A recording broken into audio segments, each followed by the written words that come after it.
தனுசு ராசிக்கு அதிபதி குரு பகவான். 2 பேரும் சேர்ந்தால் அது பேரு குரு மங்கள யோகம்.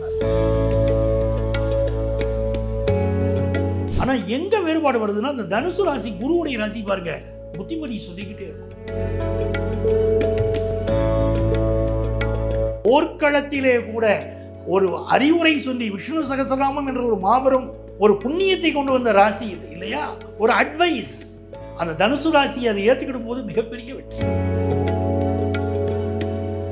மேஷம் வேகம், மகரம், மகரத்துடைய அதிபதியான சனி நிதானம். ஆனா அடிப்படையில் பார்த்தீங்கன்னா மிக தாய்ப்பற்று இருக்கும். மகர ராசிக்கு அம்மா பாசம், மேஷ ராசிக்கும் தான் தாய்ப்பற்று. 2 பேருக்கும் அது நல்லா இருக்கு. ஆனா அடிப்படை கிரகங்கள் மேஷத்தை குறை சொல்லும் மகர ராசி, மகரத்தை குறை சொல்லும் மேஷ ராசி. 2மே ஒண்ணு குறை சொல்லிட்டு இருந்துச்சுன்னா அந்த வாழ்க்கை எங்க இனிக்கும்? என்ன மாதிரி ஒரு சின்ன ஒரு வழிபாட்டு முறை செய்யும்போது அண்டர்ஸ்டாண்டிங் லெவல் கொஞ்சம் சரியாகும் அப்படின்னா இவர்கள் 2 பேரும் என்ன செய்யலாம் அப்படின்னா,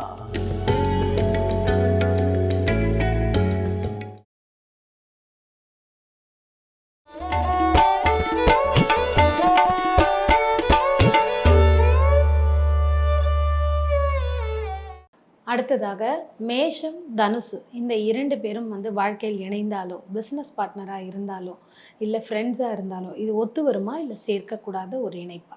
மேஷ ராசிக்காரர்களுக்கு வேகம் அதிகம்னு பார்த்தோம்.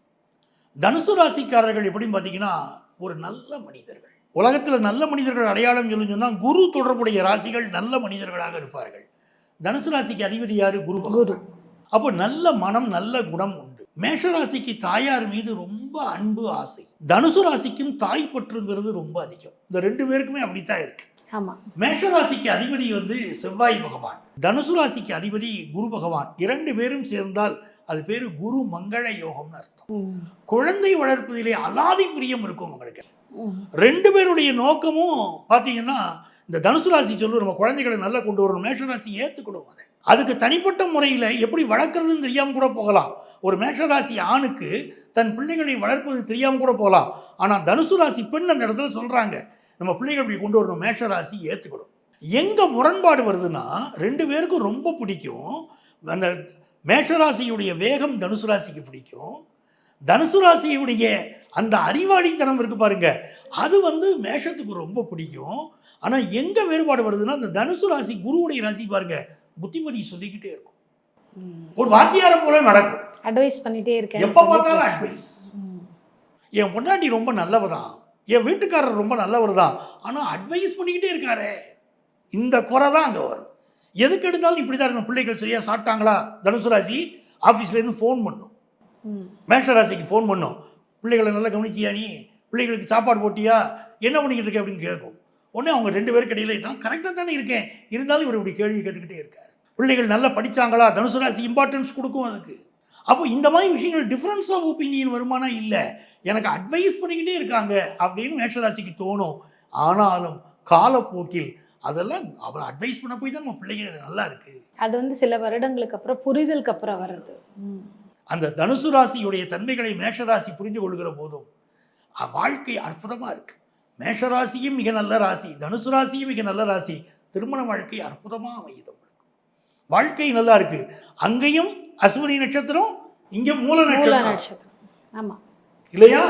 அதையுமே ஒரே நட்சத்திரங்கள், 2மே சுக்கிர நட்சத்திரங்கள், 2மே சூரிய நட்சத்திரங்கள் கொண்டது. ஆனால் அது போர்ப்படையில தளபதியுடைய வேகம். ஆனா இங்க இருக்கக்கூடிய தனுசு அப்படின்னு எடுத்துட்டீங்கனாலே, மகாபாரதத்துல போர்க்களம் சொல்றோம் பாருங்க, தனுசு ராசி தானே. விஷ்ணு சகஸ்ரநாமம் அரங்கேற்றப்பட்ட இடத்தையே நம்ம பேசும்போது குருஷேத்திரம் சொல்றோமே, தனுசு ராசி தானே. அப்படி இருந்தாலும் போர்க்களத்திலே கூட ஒரு அறிவுரை சொல்லி விஷ்ணு சகஸ்ரநாமம் என்ற ஒரு மாபெரும் ஒரு புண்ணியத்தை கொண்டு வந்த ராசி இது இல்லையா? ஒரு அட்வைஸ். அந்த தனுசு ராசி அதை ஏற்றுக்கிடும் போது மிகப்பெரிய வெற்றி, மிகப்பெரிய யோகம். நம்மளுடைய தாத்தா செய்த புண்ணியம், தனுசு ராசி பெண் நமக்கு கிடைத்தாள், தனுசு ராசி வீட்டுக்காரர் கிடைச்சாரு அப்படின்னு சந்தோஷப்பட்டுகள். அந்த அளவுக்கு நல்லா இருக்கும். நண்பர்களாக இருந்தால் ஒருத்தர் முன்னேற்றத்துக்கு இன்னொருத்தர் பாடுபடுவாங்க. அப்போ அதுவும் ஒத்துப்பேன். நான் படித்தேன், இந்த புத்தகங்களெல்லாம் படித்தேன், நீ படி அப்படின்னு தனுசு ராசி மேஷ ராசிகிட்ட சொல்லும். நான் ஒரு நல்ல ப்ரிப்பரேஷனில் இருக்கேன் அப்படின்னு நான் காலையில் பாரு சீக்கிரம் எழுந்திரிச்சிருக்கேன், மேஷ ராசி வேகமாக எழுந்திருக்கும் காலையில் சூரியன் உச்சமாகக்கூடிய ராசி பாருங்க, காலையில் சீக்கிரம் எழுந்திருக்கும், வேக வேகமாக வேலைகளை செய்யும். அந்த சுறுசுறுப்பு தனுசு ராசி கற்றுக்கிடும். அப்போ இவர்கள் 2 பேருக்கு இடையில ஒரு காம்பினேஷன், நண்பர்களாக இருந்தாலும் நல்லா இருக்கு, லவ்வர்ஸாக இருந்தாலும் நல்லா இருக்கு, திருமண உறவு அதி அற்புதமாக அமையும், பிள்ளைகள் வளர்ப்பு ரொம்ப நல்லா இருக்கு, ரொம்ப நல்லா இருக்கு. அப்போ இவர்களுக்கு இடையில அந்த குருமங்கள யோகம் இவர்கள் 2 பேரும் நினைக்கிற போது பிள்ளைகள் வளர்ச்சியை பிரமாதமாக கொண்டு வந்து கொடுக்குது. அப்போ மேஷமும் தனுசும் நிச்சயமாக இணைக்கலாம், அதில் எந்த ஒரு தவறும் கிடையாது. நிச்சயமாக இணைக்கலாம், நல்லதுதான். அடுத்தது பார்த்தீங்கன்னா மேஷம் மகரம், இது இரண்டுமே 1-10 காம்பினேஷன், இவங்கள வாழ்க்கையில் இணைக்கலாம். 1-10 காம்பினேஷன்னா பொதுவாக ஒருவர் வாழ்க்கையில் உயரக்கூடியதே 1ஆம் இடம் 10ஆம் இடம் கேந்திரஸ்தானம். அப்போ நம்ம உயர்வா பேசணும். ஆனால் பொருத்தம் எப்படி இருக்குன்னு பார்க்கணுமே. நம்ம மேஷராசிக்கு அதிபதி செவ்வாய், மகர ராசிக்கு அதிபதி சனி பகவான். செவ்வாய்க்கும் சனிக்கு என்னைக்குமே ஆகிறது இல்லையே. ஒரு ஜாதகத்தில் செவ்வாய் சனி காம்பினேஷன் இருந்தால் ரொம்ப கவனமா இருக்குன்னு சொல்றோம். அந்த குடும்பத்தில் ஒரு கன்னிப்பெண் தோஷம் இருக்குங்கிறோம். ஒரு ஜாதகத்தில் செவ்வாய் சனி சேர்க்கை இருந்தால் அது அந்த வீட்டு குழந்தை, அந்த வீட்டில் ஒரு துர்மரணம் நடந்திருக்குன்னு கூட சொல்றோம். செவ்வாய் சனி சேர்ந்தா ஒரு நாட்டில் செவ்வாய் சனி சேர்ந்து வச்சுக்கோங்க. ஒரு நாட்டுடைய ஜாதகத்தில் இந்த ஆண்டு பலன் பார்க்குறோம், செவ்வாய் சனி சேர்ந்திருக்கு, நிறைய போர் வருங்கிறோம், பெரிய போர் வரும், உலகளாவிய போர் வரும், 2 நாடுகள் பெரிய அளவுக்கு மோதிக்கிடுங்கிறோம். செவ்வாய் சனி சேர்க்கை, பெரிய அரசியல் தலைவர்கள் மரணமடைவாங்கிறோம். அப்படிப்பட்ட கடுமையான ஒரு காம்பினேஷன் செவ்வாய் சனி காம்பினேஷன். மேஷம் வேகம், மகரம், மகரத்துடைய அதிபதியான சனி நிதானம். ஆனா அடிப்படையில் பார்த்தீங்கன்னா மிக கடினமான உழைப்பாளிகள் மகர ராசிக்காரங்க. மேஷ ராசிக்காரங்களும் கடினமான உழைப்பாளிகள் தான், உழைப்புல குறையே சொல்ல முடியாது. போக மாட்டேங்குது அந்த இடத்துல. ஏன் அப்படின்னா இது சனியுடைய வீடாக உட்கார்ந்துருச்சு. கேரக்டர் வேற. நீங்க எதுக்காக உழைக்கிறீங்க? அவர் நாட்டை பாதுகாப்பதற்காக உழைக்கிறார். மேஷராசியுடைய உழைப்புடைய அமைப்பு வேற, மகர ராசியுடைய உழைப்புடைய அமைப்பு வேற. கடினமாக உழைக்கும். மகர ராசியும் சுயநலம் கிடையாது. வீட்டில் அப்பாவோட ஒரு கருத்து மாறுபாடு இருக்கும் மகர ராசிக்காரங்களுக்கு. அப்பா பிள்ளைக்கு பல வீடுகளில் ஆகாது. இது மகர ராசியோட ஒரு இயற்கை. மேஷ ராசியில் பார்த்தீங்கன்னா 2 பேருக்குமே தாய்ப்பற்று இருக்கும். மகர ராசிக்கும் அம்மா பாசம், மேஷ ராசிக்கும் தான் தாய்ப்பற்று. 2 பேருக்கும் அது நல்லா இருக்கு. ஆனால் அடிப்படை கிரகங்கள் வேற. இவ்வளவுக்கு 2மே சரராசி. அந்த வேகம் இருக்கும், செயல் வேகம் சொல்றோம் பாருங்க, அது மேஷ ராசிக்கும் உண்டு. உழைக்க தயங்காத செயல் வேகம் மகர ராசிக்கும் இருக்கு. 2மே நல்லா இருக்கு. ஆனால் அடிப்படை குணங்கள் ரொம்ப ஒரு சோம்பேறி போல மேஷராசி மகர ராசியை பார்க்கும். தேவையில்லாத அறவேக்காட்டு வேகமையா இவருக்கு.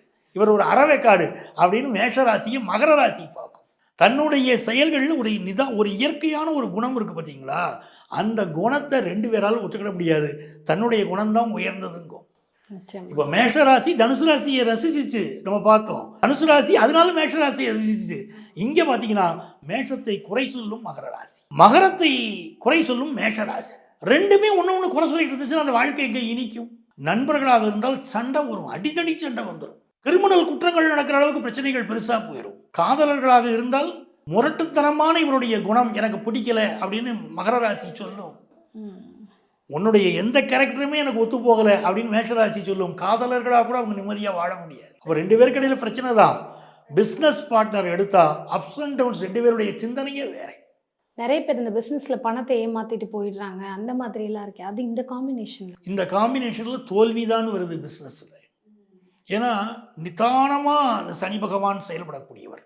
ஆனால் மிகச்சிறந்த உழைப்பாளிகள் நிறைய சக்சஸ் பண்றாங்க மகர ராசிக்காரங்க. மேஷ ராசிக்காரங்கள்ட்ட வேகம் அதிகமாக இருக்கு பாருங்க. அந்த வேகம் தான் எங்களுக்கு பிடிக்கல. பிஸ்னஸில் இவ்வளோ வேகம் வேண்டாம், எங்கேயாவது சரிக்கு விழுந்துருவோம், இந்த வேண்டாம், உடனே இன்வெஸ்ட் பண்ணிக்கிட்டே இருக்காதேன்னு மகர ராசி அட்வைஸ் பண்ணும். அது மேஷ ராசிக்கு பிடிக்காது. அப்பா பையனே இருக்கட்டுமே, மேஷ ராசி அப்பாவுக்கும் மகர ராசி பையனுக்கும் பிடிக்காது. குடும்ப உறவுகளே பிடிக்க மாட்டேங்குது. அப்போ எங்கே போய் இது கணவன் மனைவி உறவுல சேர்ந்து வாழறது? 2 பேருக்கும் இடையில எரிமலை வெடித்ததை போல வாழ்க்கை. அது 2 பேருக்கு இடையில் ஒத்தே வராது. மேஷராசி குடும்பம் அப்படியே வாழ்ந்துக்கிட்டே இருக்கும். எந்த குடும்பம்? பிறருக்காக வாழும். மகர ராசி கல்யாணம் பண்ணிக்கிட்ட குடும்பத்தை மட்டும்தான் விரும்பும். அப்போ 2 பேருக்கு இடையில பெரிய வித்தியாசம். நீ அவங்க அண்ணன் தம்பினே ஏமாந்து போறேன்னு மகர ராசி சொல்லத்தான் செய்யும். குணம் ஒத்து வராது. பிரிவு மட்டும்தானே மிச்சமாகுது. அதனால இவர்களுக்குள் திருமணம் செய்யாமல் இருக்கிறது தான் நல்லது. நல்லது. திருமணமோ இல்லை வேற எந்த பார்ட்னர்ஷிப்போ எதுவுமே இல்லாமல் இருக்கிறது பிரிவுங்கிற ஒரு விஷயத்துக்கே போகாது. இந்த 1-10 காம்பினேஷனை சேர்க்கலாமே நினச்சி சேர்த்தாங்கன்னா வாழ்க்கை ஃபெயிலியராக ஏன்னா போயிடுது. 10 தொழில் அப்படிங்கும்போது இவங்களுக்கு தொழில் ஸ்தானம் நல்லா வரும்னு சொல்லி காம்பினேஷன் பண்ணுறதுக்கும் ஆமாம், ஏன்னா 10 இங்கேருந்து நின்னா 4 மகரத்துலேயும் மேஷத்தை நின்னீங்கன்னா நல்ல சொத்து சேர்த்துருவாங்க. சொத்து போதுமா வாழ்க்கைக்கு? தொழில் போதுமா? அடிப்படையில் இவர்களுக்கு குணம் ஒத்து வரலையே. அப்போ செய்யக்கூடிய தொழிலை கூட வெற்றிகரமாக செய்ய முடியாதபடி கேரக்டர்ஸ் மாறி போகுது. அதனால இவர் சேர்ந்து தொழில் செய்யாமல் இருப்பது கூட நல்லது. குடும்ப வாழ்க்கை நல்லதே இல்லை, பிரச்சனை தான் வருது.